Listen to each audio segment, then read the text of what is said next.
బూతులు తిడుతున్నారంటే ఆమె చెప్పే విజువల్కు నిజాలకు భయపడుతున్నారన్నమాట. సోషల్ మీడియాలో కొందరు దుండగుల వ్యూహం ఇది.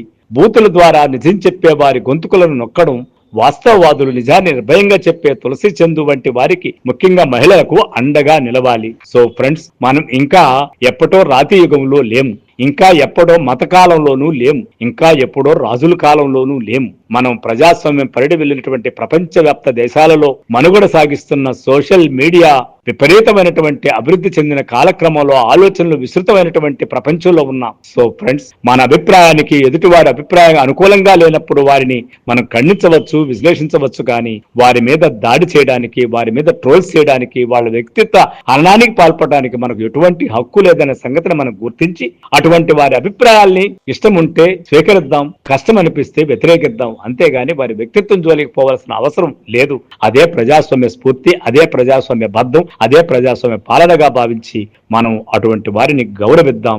మనకు నచ్చనట్లయితే సామాజిక భద్రతకో, సామాజిక న్యాయానికో, సామాజిక భంగకరంగా ఉన్నప్పుడు కావాల్సి ఉంటే మనము వ్యతిరేకిద్దాం తప్ప లేనిపోని భావజాలాలు మనలో పెట్టుకుని మనం కొన్ని గిర్రలు గీసుకొని వారిని తూకం వేయడం అనేది సరైన పద్ధతి కాదు. సో ఫ్రెండ్స్, నా యొక్క ఈ ఛానల్ యొక్క సబ్స్క్రైబ్ ని మీరు చేస్తారని ఆశిస్తూ, నా విశ్లేషణ మీకు నచ్చితే లైక్ చేయండి, షేర్ చేయండి, కామెంట్ చేయండి. Thank you. I am Vishwanath, political review.